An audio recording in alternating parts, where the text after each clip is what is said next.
Hi everyone, I'm Ashley Arnold with Fleet Feet, and today, thanks so much for joining us.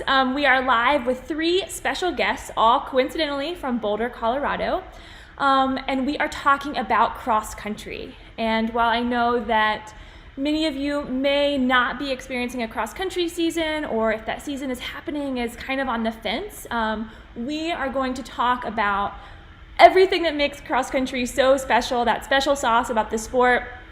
Spend some time celebrating it, learning from three great athletes this evening. So without further ado, I'm going to welcome each of them to the show. First we have, sorry, I'm trying to find my scenes over here. I'm going to welcome Jenny Simpson to the show. Hi, Jenny, how are you doing? I'm good. Thanks so much for having me. I'm excited to talk about cross country, my favorite of the three seasons. And so Jenny, while many of you know Jenny, who has run the 1500, has competed in 3 Olympics, a bronze medal in the 1500, is a cross-country runner at heart. We also have Claire Green, who's a former NCAA Division I runner who recently joined the Hoka Aggies Pro team. And Claire has been literally attending cross-country meets from the time she was born. So Claire, welcome to the show. Yeah. Thank you. I'm so excited to be here. Yeah, it's a weird cross-country season, but it's still cross-country season, so we just kind of have to see how it's going to go this year. Awesome. And finally, we have Parker Stinson, also in Boulder, Colorado. Parker is a super competitive, amazing runner who has the American record in the 25K. And if anyone has the spirit of cross country, it is Parker. Hi, Parker. Welcome to the show. Yeah, super stoked to be here. Thanks so much for having me. And I just love cross country, and especially I just love that time of year, being with your friends and teammates. It's a rare opportunity to get to make running less of an individual sport and more of a team sport. So it's really fun.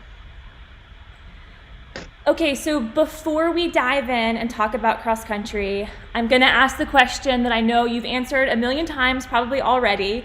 I just want to dive into the here and now, because for most of us listening, this pandemic has certainly altered our training and racing and group runs and things like that, but running is not our career. And so when that's your job, a situation like this really alters your day-to-day life. So just a brief overview kind of what's different for you all now, because normally you would be racing a lot of the season right now. So Jenny, I'll start with you on this one. Yeah, so we all start, our origin story in running often involves our friendships and our love for it and how we discovered the outdoors and cross country. And so all of that is there, but of course, the three of us pros on the call have that experience extended into strategy and competition being how we make our livelihood. And so that second part of it is what's interrupted the most. And it's been difficult because early on, obviously, we didn't know how long this would last. I personally kind of went into a bit of a holding pattern for training, really hoping that we would be racing by the end of the season, by the end of the summer, and that just never really materialized. So it's been tough. It's been hard to be at home and work hard and not be able to put all that hard work to the test. But all that stuff I mentioned at the front end, the love for it, the joy of getting outside and being able to be on the trails, it's kind of given me an opportunity to return to that and make that the main focus. So it's not all terrible, but it has been difficult. Mm-hmm. Yeah. Parker, what about you?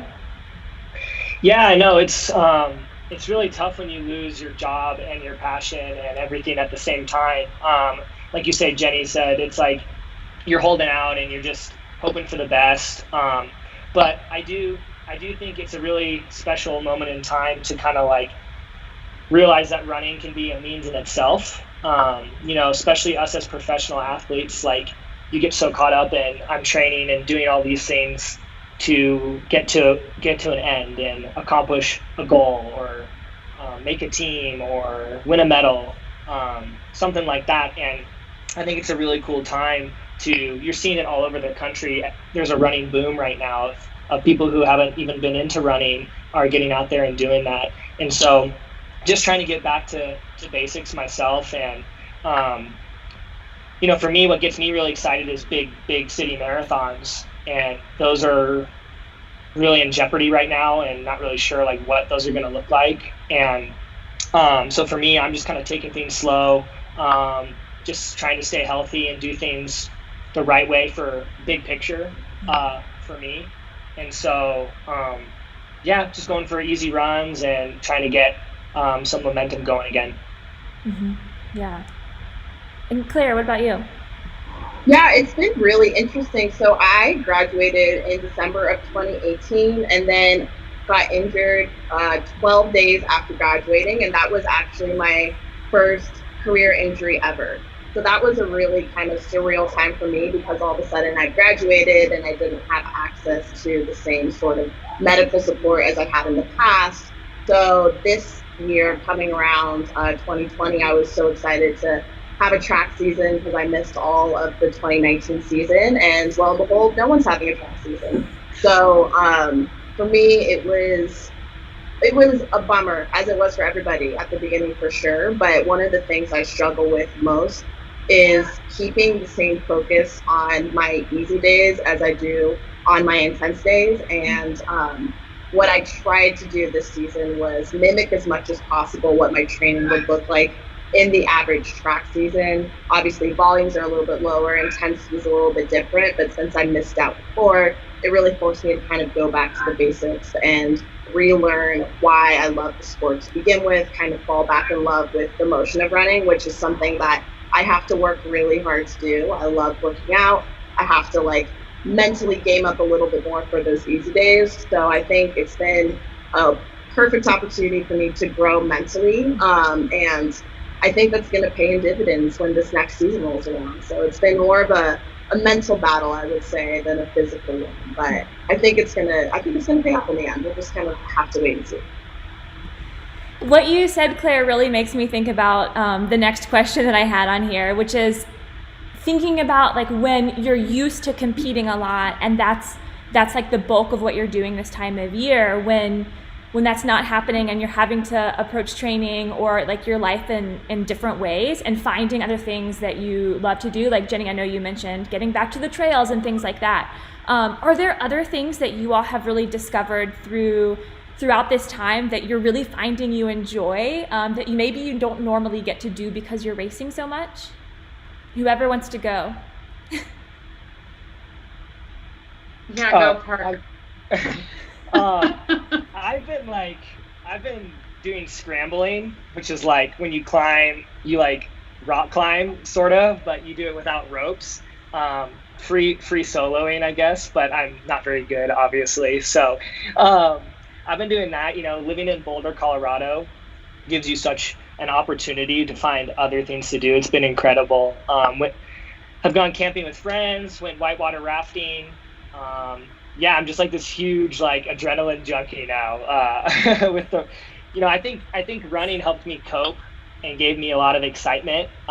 Even if I wasn't racing, just doing those really hard workouts like Claire was talking about, and like that's just such a part of like who I am and what makes me happy. And so that being so dialed down, I kind of need to find other things to stay excited and just happy, So watch out, yeah. Alex Honnold, you're coming for. Yeah, exactly. Yeah, not as exciting as Parker, but similar. I mean, just when running and competing is your occupation, it's really physically demanding. And so to have the highest intensity of that physical demand kind of removed, and also just the psychological intensity and the rigor that we go through. I've spent every summer since 2006 on the road, competing, doing my hardest track sessions right in this period of time. And so I haven't really had a chance since I was in college to really enjoy the Boulder summers. So I've been out really enjoying the summer, going to Colorado Springs a lot, But the not exciting thing I was going to say was that I've done a lot of yard work.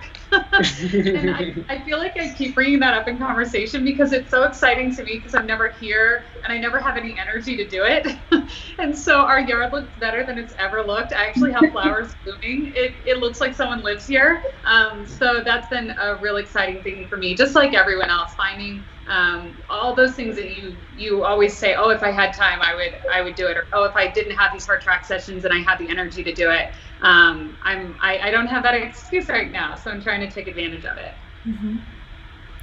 Yeah, I picked up longboarding again, so don't tell my coach because I'm sure you're thrilled about that. But I used to skateboard a little bit when I was younger, and the weather, of course, during the pandemic was beautiful, and once we were finally allowed to go back outside, I bought a new longboard. It's really cute. I love it. So I've been doing a lot of that. And I've been writing a lot, which is something I haven't had the time to do in forever. And I think, sorry, there's a lot of animals, so if you hear birds screeching, that is where I am right now. But I think a lot of times when you are in the middle of intense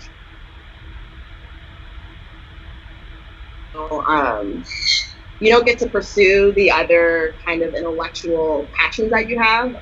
It's just exhausting. And so I've gotten back into writing, which has been really, really nice because it's something I love to do. And I honestly probably haven't done in 4 years since my training really stepped in a little bit. So it's been really fun. That's so cool. It's really cool to hear all the different activities that you all are involved in right now. Okay, so we're going to take a step in the other direction to get into cross country because I know that is why you all are here. So let's go back to the beginning to when you all started running and why you started running cross country in the first place. And Claire, because we just talked about this earlier today, I want to start with you. I know you just spoke, but yeah. So my mom has been a cross country coach my entire life since before I was born. She actually coached Louis Quintana when he was in high school. He's the head coach at Oregon State right now. So cross country is definitely in my blood. I've been to 18 Colorado cross country state meets. I haven't missed one since the year I was born because I was always there with my mom's team. And then once I went to high school, I was there with my team, Monarch High School. And so I really had no choice but to become a cross country runner. And it's not something I ever really wanted to do because I didn't think I liked running. So I was going to play volleyball. I grew up swimming, playing volleyball, and I was a competitive double Dutch jump roper. So I did everything but running. And I decided to do cross country my freshman year to get in shape for volleyball. And I started going out for summer running, and I just fell in love with all of my teammates. I think that year, the Monarch team had close to 130 athletes, which is huge. We host a massive cross-country camp, and we ended up qualifying for Nike Cross Nationals that year, and that's what kind of sealed the deal for me. So even throughout that entire first season, I really did not enjoy running at all. The only reason I showed up every day is because I loved my coaches and I loved my teammates. I've always loved racing because I'm so competitive, but it took me probably until my junior year of high school to really fall in love with the motion of running. But it's something about that team aspect, all the pasta dinners and the crazy traditions and the camps that kept me coming back every year. And I'm so grateful that it did because I don't understand why I didn't love it before. It's like one of my favorite parts of the year is fall runs around and cross country's here, and you get to run through the mud and over the hills, and it's just such a fun thing. Awesome. Parker, what about you?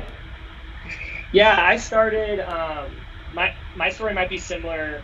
Well, Jenny and I may feel similar about cross country. I don't know about in the beginning, but I was actually doing track as a little kid, and I loved track, and I was doing well in it, and I was like 10 or 11 years old. And then I needed a break from running, like after track season, and I would just kind of go do whatever. And this cross country team started like recruiting me because I was doing so well in track, and I didn't want to do it, and I kept holding off like for a season or two. And then I realized that, well, if I want to keep getting better at track, I can't just like not run for 6 or 8 months out of the year or whatever it was. So I finally was like, okay, I'm going to do cross country because I really want to do well at track. And I think that ended up being what happened. kind of the entire rest of my career. I always loved cross country, and I loved the team atmosphere, and I love that time of year. And just all the things that Claire brought up. I mean, it's so special. But I do think in the back of my mind, I was always like, oh, well, this is going to get me really strong and really set me up for a great track season. And that's how I got my start in it. I was a youth runner. We actually won back in the day. I think it was like 2004. We won nationals as in USATF. We won as a team in Chicago, so that was super cool. And I got second. So I have had some good cross country races, but in general, it's kind of betrayed me a little bit. Then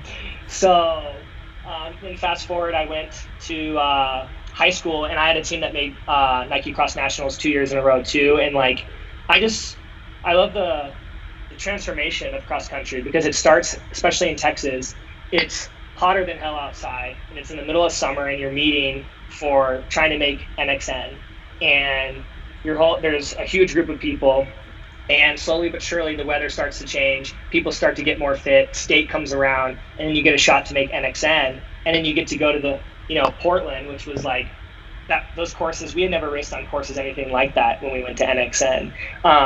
So that's just kind of how I got my start, and kind of some of the highlights that I had with cross country in my career. Awesome. Jenny. Yeah, I started running. I mean, the simple reason was just because that's where my friendships developed. I moved in the middle of elementary school to, all the way across the country from Missouri to Florida. And it was a PE coach that said, Jenny obviously likes to be outside. Recess is her favorite thing. She's running around all the time. If she comes to this after school running program, she probably could it would be a good opportunity for her to make some friends. And so I made friends there, and we had a 1 mile, ironically, there was a 1 mile race at the end of the season. So my first race ever was a mile, and a little bit of foreshadowing for the future. And just like a lot of people, you come back, I think, initially because your friendships are there, and because there's free popsicles, and it's all those other things that kind of draw you in. And I remember sitting in the desk chairs of the first day of practice in high school, and I'll never forget, the coach was kind of going over the logistics of getting your physical and doing this and doing that, and I raised my hand and I asked what days we were meeting for practice, and he said, well, we meet every day.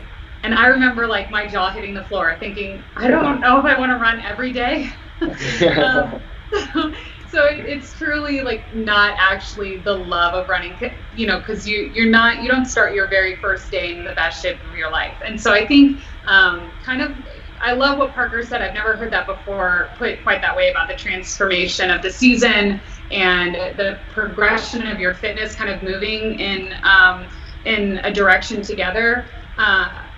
As you experience your friendships along the way grow deeper and your fitness get better, that's when you end up enjoying it. It takes a while, and I think that it's that kind of longer journey that makes it a deeper and deeper love. So it starts in the summer training, and kind of those like, how accountable can you be over the summer for most people in cross country, and then by the time you get to the very, very end of the season with track, you kind of get to look back and see how all that work accumulated. So cross country is a really, really important first part of what I love to do now and what I get to do for a job. I want to come back to that idea of transformation, but before we do, there are a few things that all three of you mentioned when you talked about like your start with running. You mentioned friends, like you didn't come into this like, oh, I'm just so excited to run, but you came to make friends, and or you came to run because like you were running for something else, like, oh, I should go join the cross country team because it will make me stronger at playing volleyball or running track or something like that. And then you stick around, and like, it's so interesting because cross country attracts so many different types of people. And it's so different than any other sport. I think Claire earlier used the word quirky. And it really is just like the spirit of the sport is so unique. Why do you all think, or like if there's an experience you can describe that really embodies this like really interesting culture of cross country, and why do you think so many different types of people are attracted to it, and then like what makes it feel so inclusive, that like special camaraderie cross country sauce? I think one of the reasons that it's such a great experience and there's such a diverse group of people that engage in it is because it is so inclusive. And if you're a wrestler and you're coming out to, hit your weight class, or if you're a volleyball player coming out to be audition, or a soccer player just staying in shape until your club season starts, like all of that is okay. And you don't have to be the number one varsity runner to be an contribution to the team. And I think that, while we talk a little bit about the individual or the team sport, there's also just kind of this group kind of family atmosphere. There's team meals, there's rituals, there really is a family to cross country and kind of this collective gathering. In track, we all kind of go off into our different groups, whether it's the throwers and the jumpers and the sprinters and the distance runners, and whether you're the fifth man on the team, or you're the top varsity runner, or you're just there for conditioning, everyone kind of gathers in the same place at the same time during cross country. And so I think that makes it a really special thing. And I would have never met a lot of people on the other sports teams if they didn't come out to cross country for conditioning. So it was a really great experience for me as a young person, getting that diverse, introduction to lots of different people in the school. I went to a really big campus. And so some of them I probably would have never even known their names. And then the other part of it, and the last thing I'll say, is that everybody has this personal journey that is somewhat similar through the season. And that's just starting from where you were and incrementally getting better. And again, if you're the slowest person on the team and you have to start with walk running, or if you're the top scorer on the team, you individually have goals and have this progression through the season that's relatable across that huge spectrum. So knowing that wherever you start today, you can get a little bit better, that's a shared experience that I think makes cross country really fun. Yeah, that was the only thing I was gonna say about how inclusive cross country is like wherever you start, you can go somewhere from there. And not only that, but your teammates and your friends can appreciate that too. Like I remember being at Oregon sometimes, being so excited watching somebody who had walked onto the team and watching their race winning the B heat of the Oregon Twilight or something like that. And I was as excited as watching Edward win, another NCAA title. And so it just reminds me back to cross country, same thing. Like everyone has this personal journey they're going on, and everyone, doesn't matter where you start, you can get better. And I think that's what keeps people coming back and keeps people loving it at all levels of the sport, marathons and all that kind of stuff. If you're running a 4.5 hour marathon, well, maybe your goal is to break 4 hours. And so it's just, it's very addictive and exciting when you catch the bug. So I think that's what keeps cross country feeling so inclusive. Yeah, I think from a high school perspective too, actually, high school, for everyone, it's just so hard. And it's hard for everyone. It doesn't matter how talented you are, what level of runner you are, cross country is always difficult. And kind of like what Jenny was saying with like, everyone has their own personal journey, but that pain that you go through when you run cross country and that difficulty is such a great equalizer. And I think that's why it invites so many people. I remember my very first cross country race, freshman year of high school, I cried through the entire thing because I was thinking what a horrible mistake I made to do it. And there's this horrendous course out in eastern Colorado, and it has these 2 hills, and it's just brutal. And there's a hill called the Powerline Climb, and I just remember crying my eyes out running up that hill, but then looking to the side and seeing all my teammates screaming and cheering, and there's 130 people out there, and I just had to think, if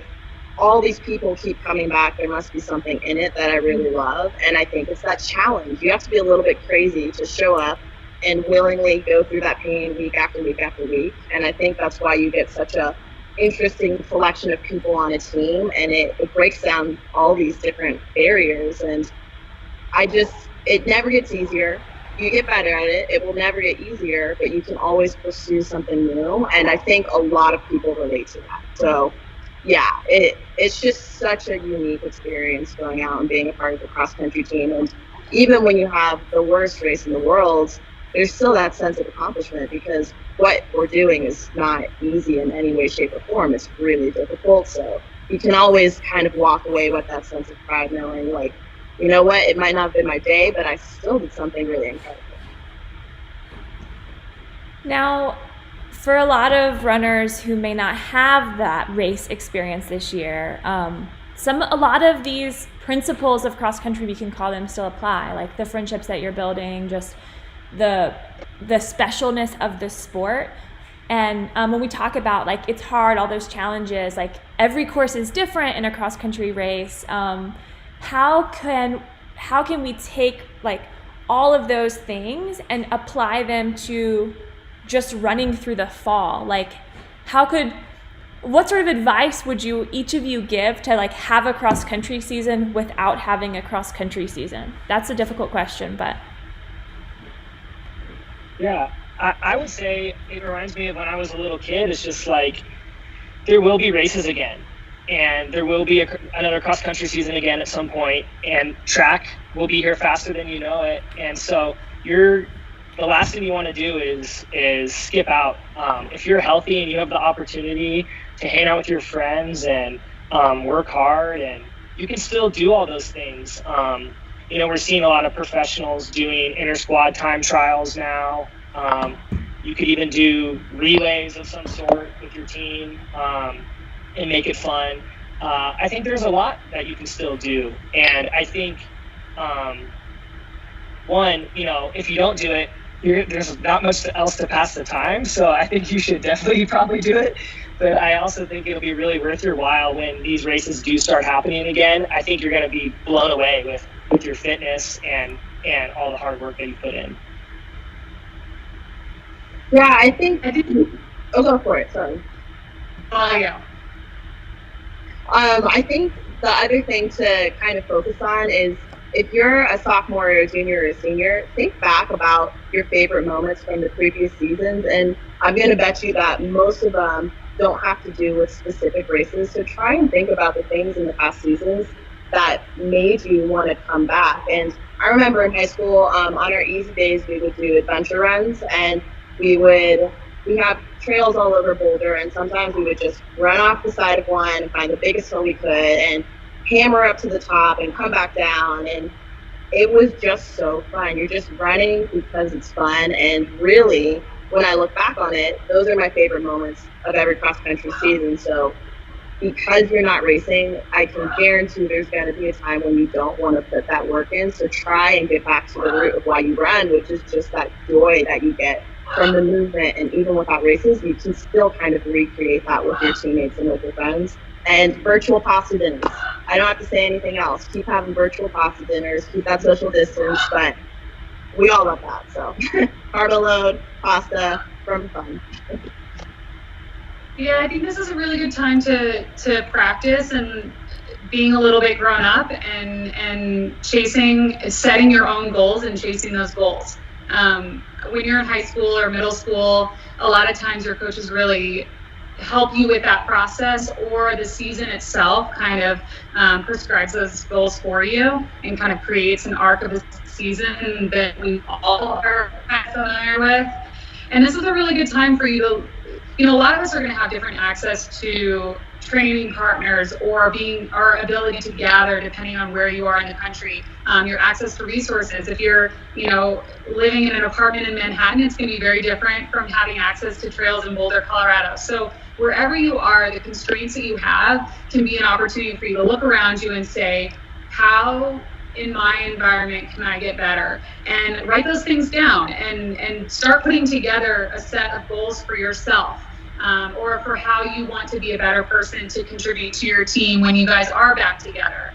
And then write out a plan for how you're going to get from where you are today to that goal. And that process can be kind of weird and maybe a little bit forced when you're sitting by yourself having to kind of do this exercise. But I'm in my 30s. I've been racing for 2 decades, and this is a process I've come to really appreciate and really enjoy, and it really sets the tone for the effort I'm going to put into this season. And I don't just get up every morning excited to work hard. I work hard because I wrote it all down and I had very specific goals, and I'm holding myself accountable to those.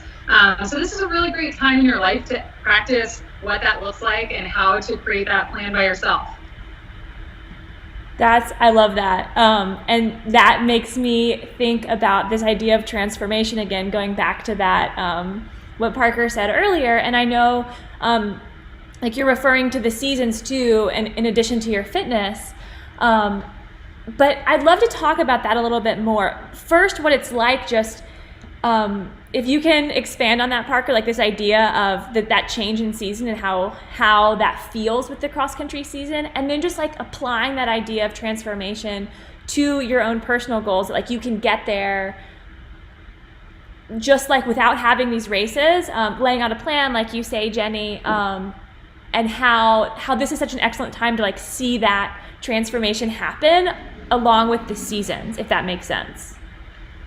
Yeah, sure. I'll try. But I think there's just a few places in the country that it's just really obvious how much it changes, and like I think Texas was one of them. I mean, we didn't get we weren't getting like this beautiful fall and stuff like that, but it was just like, it's so hot, and you're coming from being in the best shape of your life in track season, and then you start up in the summer, and even if you were in great shape, you can't like see it because like the conditions are just so brutal. So it's really just a suffer fest the whole time. And slowly, as you start to get more fit, like the weather cooperates more, and that transforms. And it's just very like stark how the friendships, that your teammates and everybody's fitness just comes along all of a sudden when that weather starts to change. And so it's not like placebo effect, but it's just very, very evident, like in Texas, when that's happening. And so that's what really stuck out in my mind. Now, the question is, how can you do that without races, right? And it just makes me think of the stuff that Claire and Jenny were saying. But like, I loved what Claire said about when you think back on your season and why you love running. It's so true. Like, there's maybe one race that really did it for you. But what I think about normally is like the weeks that I was training well and enjoying my fitness gains and seeing that transformation, or seeing my teammates and I all getting closer, like, oh man, maybe we can win state this year, or maybe we can do this. So all those things will still be there besides the races. You're still going to have that feeling of accomplishment and that feeling of working and building towards something. And then to finalize, it is you guys have a gift in a way. Like, you can create your own goals for the season without anyone deciding what they are. And maybe your goal is now completely different than a race, and it's just a really, really exciting time. And this is a moment in history that like has never really existed before, and might not, like at least not anytime. Well, I don't know, but I think there's a lot to be excited about, and I think you should make your own goals and see where they take you. I'm going to take a quick pause to just remind everyone that we have a Gleam giveaway going on. There's a link in the description below. If you go to that link, sign up for the giveaway. We'll announce 3 winners at the end of the show this evening. You need to be present to win. And you will win a pair of shoes from each of the sponsors of our athletes on the show tonight. And so for a quick commercial break, I'd love for each of you to go through and just mention why you love working with your sponsor. Jenny, I'll start with you. Okay. Yeah, New Balance has been a company around for over 100 years. They're a staple in American running, and they make shoes in America, which has been a really fun process to witness and observe and be a part of. And they're just a beautiful collection of people that are trying to make running better and safer and easier and faster for people all around the world. And as an elite athlete, I have an incredible amount of support from them, not just from the sense of resources and all the things that come along with just having a career, but their insight and their understanding and their roots in the community of running run so deep that oftentimes the people that I work with at New Balance, I go to just for strategic advice in my career and on the track, because this is their life. This is what they do. They don't, they just, of all the sports that they do, their heart is really in running. So it's really fun to be a part of that team. And then how could you ever think about the elite New Balance team without thinking of the incredible group of strong women that they sponsor, to be teammates with Emma and Brenda and Sid, and all those strong and incredibly competitive women. It's just a really fun group to have been a part of. And I'm in my 11th year with them. So it's been a really long stretch, and it's been really awesome. And that kind of consistency in an athlete's career is just a total windfall. It's incredible. They've been really good to me, and hopefully they feel I've been good to them. Awesome. Parker. Yeah, I feel really similar. Saucony is all in on running. They're all about run for good and just getting people out the door, like whatever it takes, getting people out the door and being a part of this thing we all love, which is running. And just my own personal journey with them has just been incredible. To have stability and be sponsored by one company is so huge for an athlete. And I'm in my 5th or 6th year, I can't really remember. So I really, really appreciate that. But what's been really special is right when I signed with them, I had to miss the Olympic trials in track because I had a bad Achilles injury, and I ended up getting Achilles surgery. And I don't know, it was just a long time off. And they stuck with me through all that and through that low, and just believed in me when I honestly didn't really believe in myself that much anymore. And then I went on to do some really great things this last year in 2019. And so to do that with a company that's been with you, like when you're not doing well, it just means everything in the world. And that's just Saucony. That's how they treat all their athletes. That's how they treat their employees. And, it's just a special family run company. So. Awesome. And Claire, what about you? Yeah, so initially the thing that drew me most to Hoka was the very obvious commitment to promoting diversity in the sport of distance running, which is something that we lack severely. And as one of the few Black athletes competing distance at the pro level, it was really, really important to me to be with a company that really backed up everything that they put in their consumer-facing messaging. So especially over the past couple of months, my love for the brand and the people who run this company has just been expanded tenfold by the opportunities they've taken to reach out to their athletes and get our voices on the events that are going on today. Hoka does an incredible job of supporting athletes as whole people and doesn't derive our values solely into the times we run. So the types of athletes that they are supporting have such an incredible range of skill sets and passions and abilities in all different areas. And Hoka takes advantage of having all these incredible people who succeed in various areas of their life, and they want to promote that. And I think that's really important because distance running tends to be a very single-minded focus. You have to be extremely focused to continue on with something that takes years and years and miles and hours of your day and of your life.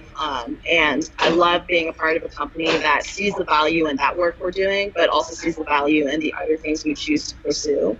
And so it's just really incredible to me, all the other types of athletes that Hope has been supporting and the work that they're doing to kind of highlight all those gifts that they have. And we're not reduced to just a number. We're not reduced to just a time. And that is something that the sport is slowly working towards, but I think Hope has really kind of spearheaded that.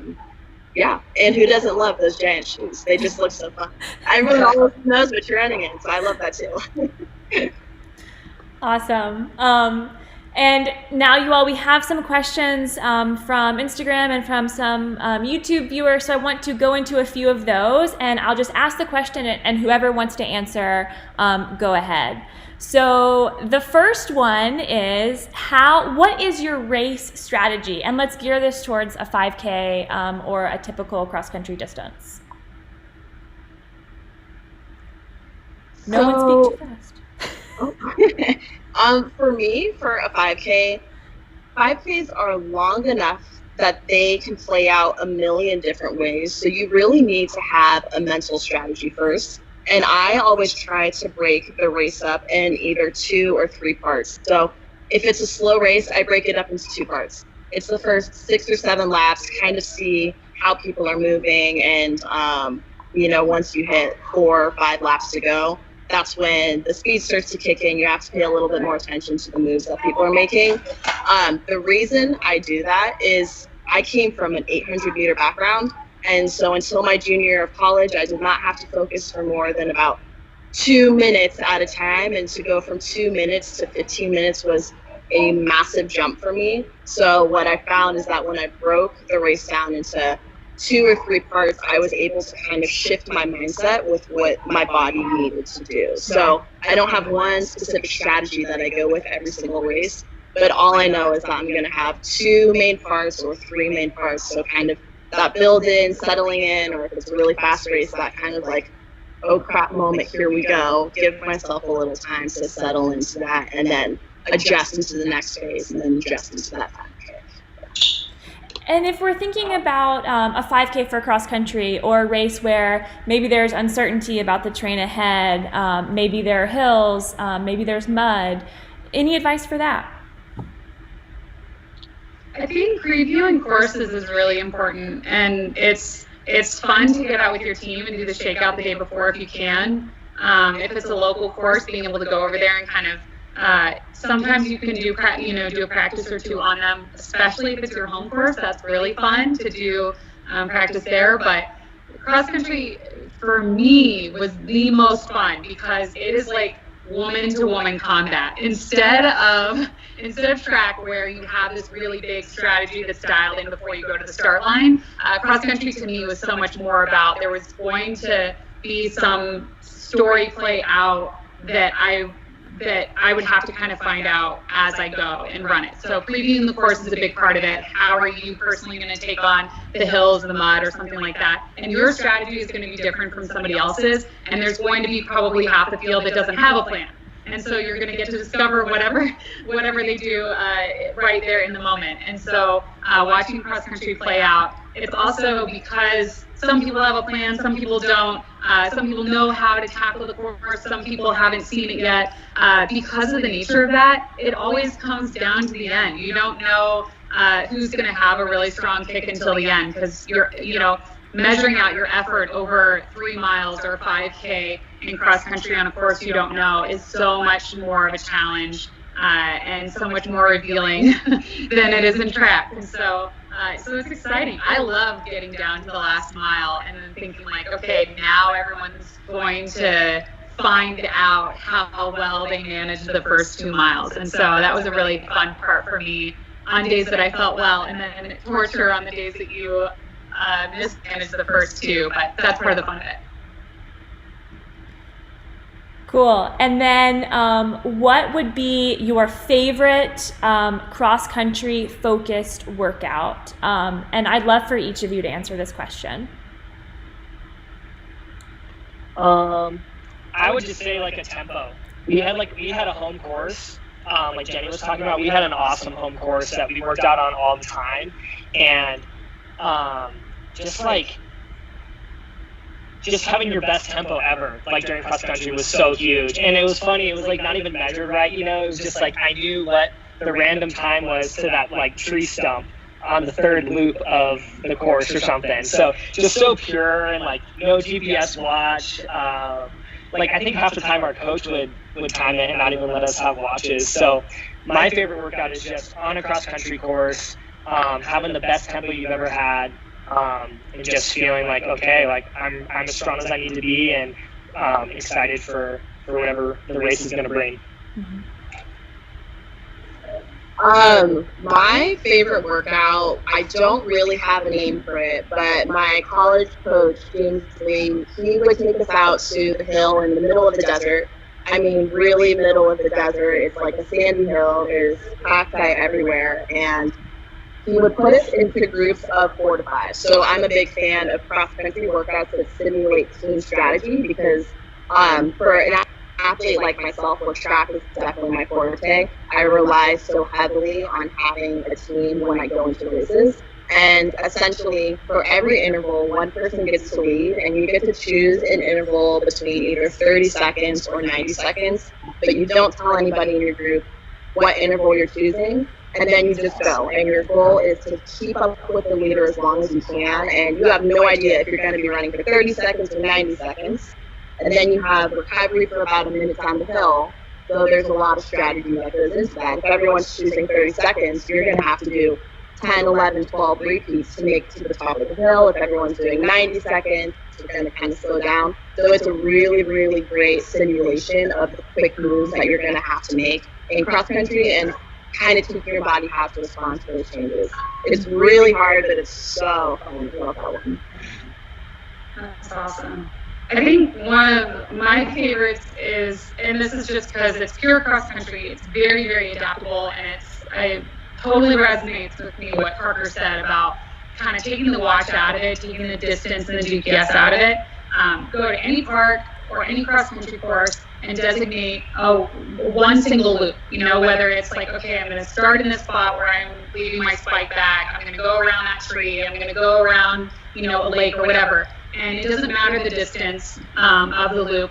And I love race visualization. So this is a combination of both a workout and then also race visualization. You take this loop and you do it 3 times. And the first, you're visualizing, you're imagining how you're going to physically and emotionally and mentally manage the first mile of your race. And then you take a break, jog around a little bit, recover, and then do that exact same loop again, imagining the second mile of your race. And then take a little bit of recovery time, and then go hard the third one, imagining the third mile of your race. And you can do that in one set as a pre-race shakeout in a smaller loop, or you can do a longer loop and do it 2 or 3 sets of that. And to me, that's just a combination of the mental side, the physical side, and the versatility of being able to do that, at a hilly park, on a grass fairway that's perfectly groomed. It's really adaptable to what's coming up next or what you think you might need a little bit of extra practice with. Those are all amazing workouts. You all were almost out of time, and so I have one final question for each of you. And going back to the pandemic with this one, thinking about both what you need for yourself, what would be the one piece of advice, if you just had to give one piece of running advice that maybe also applies to life, that you also find yourself kind of like needing that pep talk regularly throughout this period? What would that be?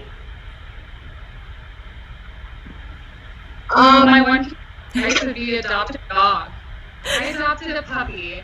And it's been like the greatest thing for my emotions, for my happiness, for my running. I grew up with dogs, but I didn't have a dog, in my adulthood. And my husband and I are going to be married 10 years now. We thought, when else are we going to adopt a dog? And so he's just been like the center of our life. And he has an Instagram account that you guys can follow if you want. Post daily pictures of him just to give people something to smile about. His name is German and he's adorable. So I don't know how much that's really going to help you running ultimately, but it's majorly increased my happiness. Well, and that helps. That'll help your running. Why not? Claire.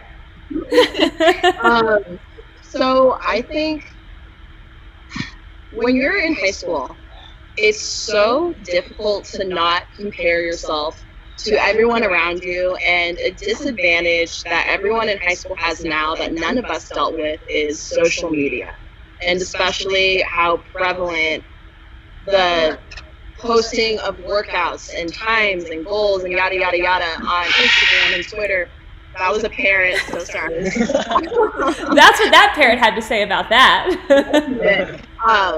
Having to look at that all the time is extremely difficult, and something that I actually think I did a good job of in high school was doing what I felt I needed to do to be successful. So the first time I ever ran a full year was my freshman year of college. I swam in the winters and summers every single year when I was in high school. I did not run year round. Now, that definitely won't work for everybody, but I knew that given my personality, I needed to break up my running because I just was not mentally mature enough to be training all year round. Now, that doesn't mean that I wasn't just as focused as everyone else on my goals, but I knew that in order to succeed the way that I wanted to, I needed to find a way to kind of break that up and keep my love of the sport alive. So my biggest piece of advice for everybody right now is to turn Instagram off after we're done with this. Get off of YouTube, get off of Facebook, and do what your body needs to do. Now, that doesn't mean don't do your long runs and don't do your tempos because you don't like those workouts. But if you need to back off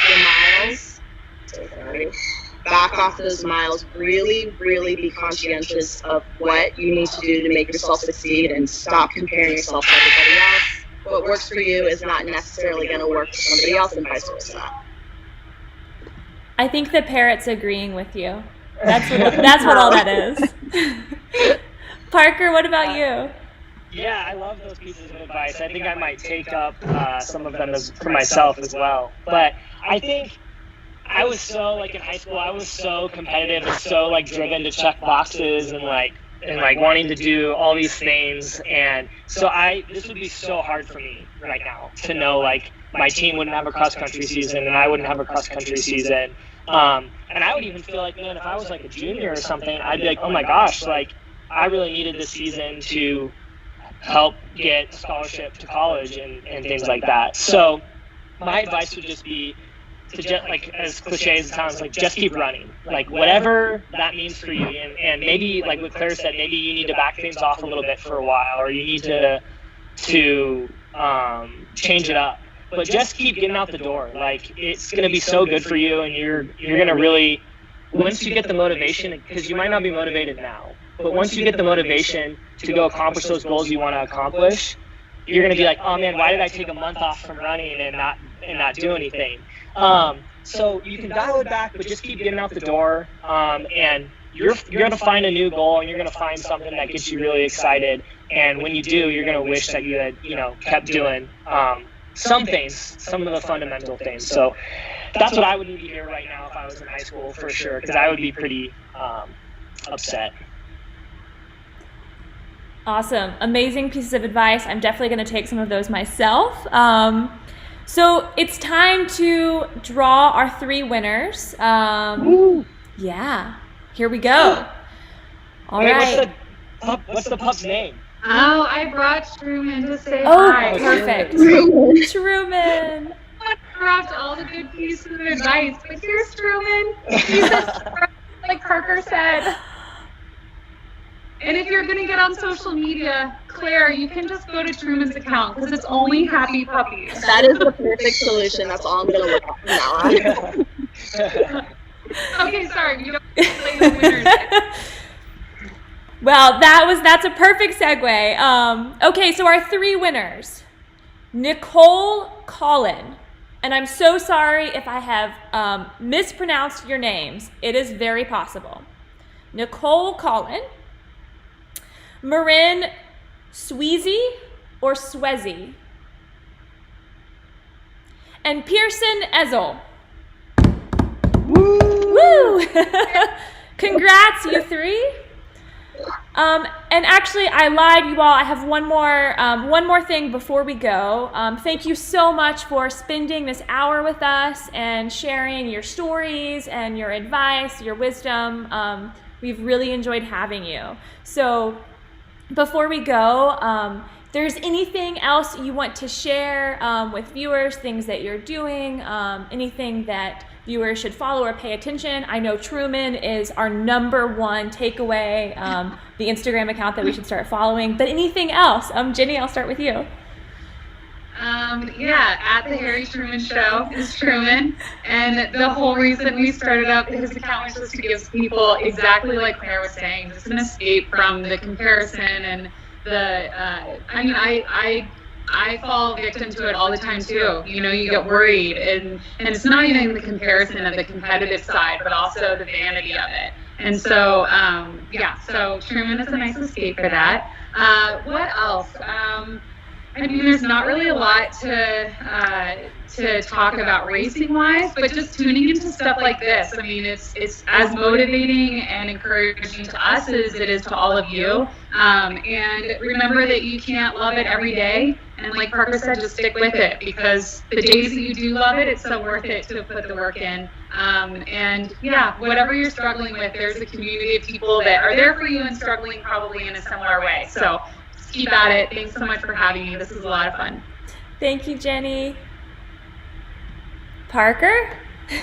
I don't really have anything like coming up or anything like that to keep, and I don't have a new puppy or anything, so So you'll have to share your free solo project with us, whatever that means. Exactly. No, I was just gonna say, I think no, just like thanks for having me on, and like it means a lot, I think, for us to be on here too, like, and then a lot for me to hear these stories and to give back to people, and hope that, you know, that I help somebody with their day and their week. So that means a lot to me, and just thank you guys so much for thinking of me.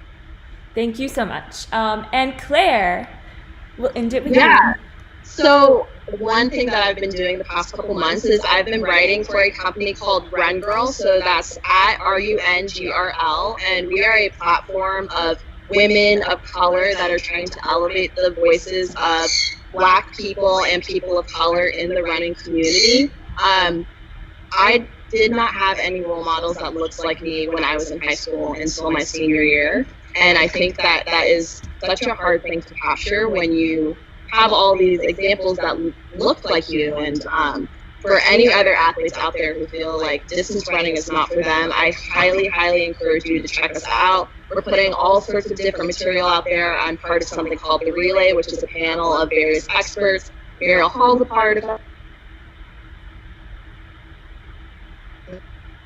And essentially our mission is to try and elevate the voices of people of color and create our own community within the running community, and share some stories about diversity in running, or the lack thereof, and hopefully make some changes. So that's some work I'm really proud of. I highly encourage you to check that out. Again, it's at RUNGRL Run Girl. And besides that, yeah, just keep a positive attitude. Just like Jenny said, you are not going to love it every day. So please don't think that you should love it every day, but it will be so worth it. Gosh, we're going to be so mentally tough when we come out of this. Just think about that. Think about how mentally tough we're going to be at the end of this year. So yeah, thank you so much. This was wonderful. Thank you. And we will add in the description below a link to Truman's Instagram and the Run Girl website that Claire's talking about, so you all can check that out. And also, you all, if you haven't subscribed to our YouTube channel, do it now. We have new workout content coming up this week. We do live shows once a month now. Our next guest is Don Saladino from On Running. He's a celebrity trainer, also who trained all of the Avengers cast, so that's pretty cool. And we do gear reviews and inspirational videos too. All right, you all, that is our show. Thank you, and have a great Tuesday evening.